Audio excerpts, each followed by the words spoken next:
napagtuunan ko po ng pansin yung paksa na sinasabi ninyo na 1,000 taon.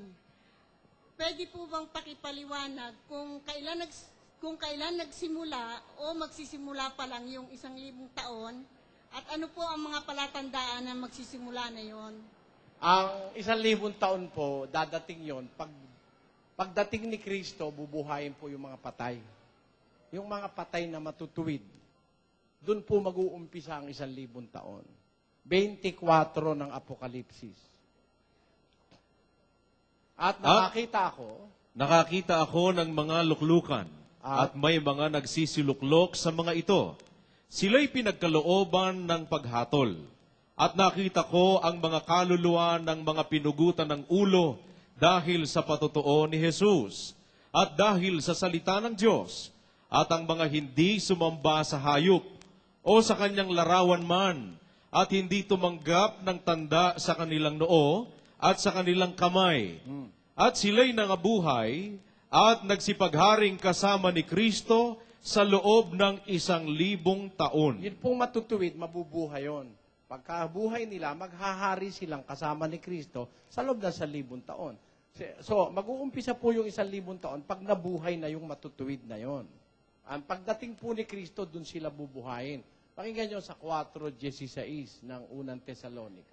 Sapagkat ang Panginoon din ang bababang mula sa langit, na may isang sigaw, may tinig ng arkanghel at may pakakak ng Diyos.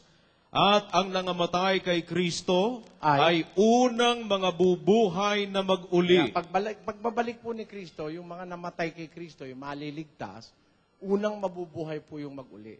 Pag nabuhay na sila, mag-uumpisa na yung kanilang paghahari ng 1,000 taon.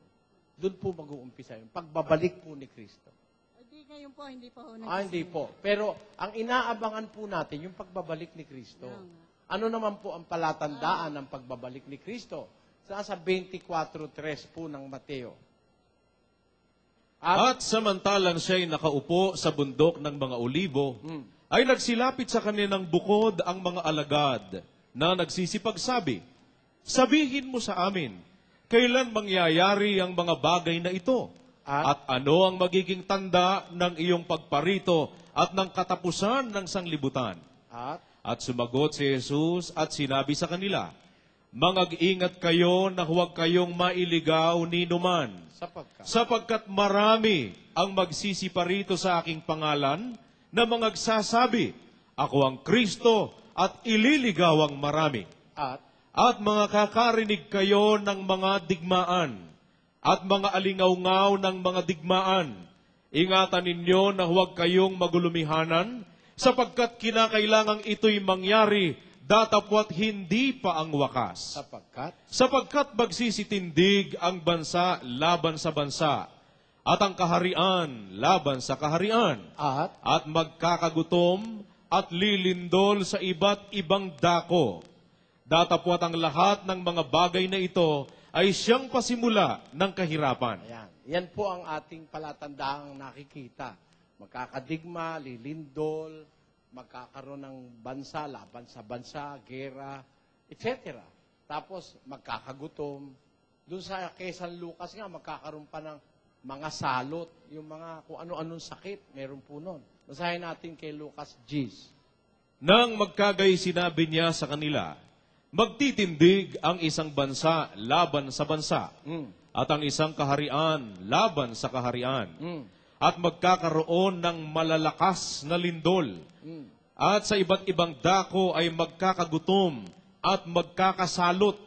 At magkakaroon ng mga bagay na kakilakilabot at ng mga dakilang tanda mula sa langit. Yan po ay mga palatandaan ng pagbabalik ni Kristo.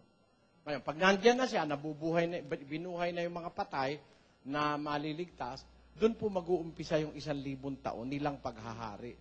Ngayon, maaaring itanong, sinong paghaharian? Marami pong taong dadatnan si Kristo Mga hindi pa nakarinig ng Biblia, kagaya dun sa mga bansang bawal ang Biblia. Yung mga Hindu, wala pa pong malay kay Kristo yon. Yung mga Shintoista, merong mga tinatawag na Budista, walang malay sa Biblia yung kailangan pong makaalam yon.